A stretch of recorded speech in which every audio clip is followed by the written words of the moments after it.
Hi everyone, welcome to this short video on creating your first wall in Padlet. Well, just go to Padlet.com and you will find the login or sign up button in the top right hand corner. Let's go ahead and create an account, and you can go ahead and give an email address and a password and click on sign up if you wish. If you already have an account, click on login, and you can even log in with your Google account if you would like. So after you've done that and you've logged in, Padlet will look like this in the top right hand corner. So up in the top I do have a little plus to build a new wall. I can get to my profile, I can get to all the walls, or I can simply log out. Let me just quickly go to all my walls. And if I go to all my walls, I can get into the walls that I have created and edit and work with those. But let's go ahead and create a brand new wall. Once you click on create a new wall, you're going to be given the opportunity to start to modify that wall. So the first thing that I want you to click on is the gearbox. And the gearbox will walk you through a very quick wizard on setting up your wall. So we're starting at the top with the profile. And we can have a title, and we're just going to type in Dr. Strange Love. And notice on the left-hand side, it begins to put a title over there, and over here we can put content, question,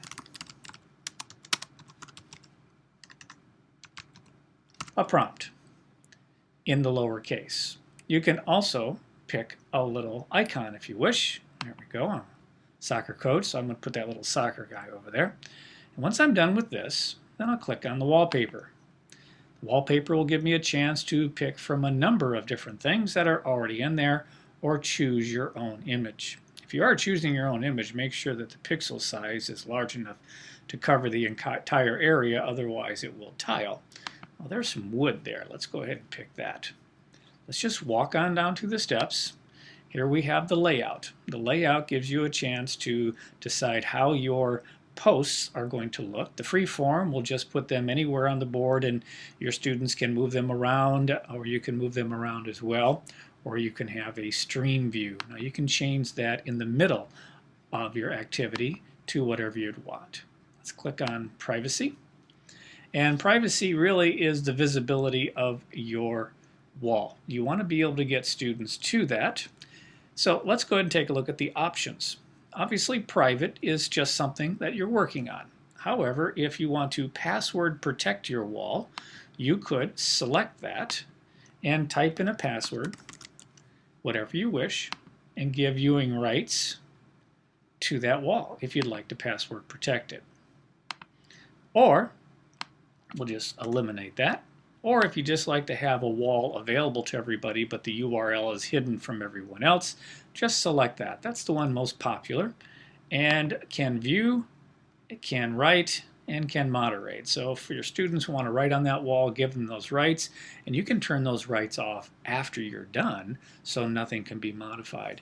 You can even have the opportunity to moderate the post. In other words, you will approve them before they change the wall. So make your selections there.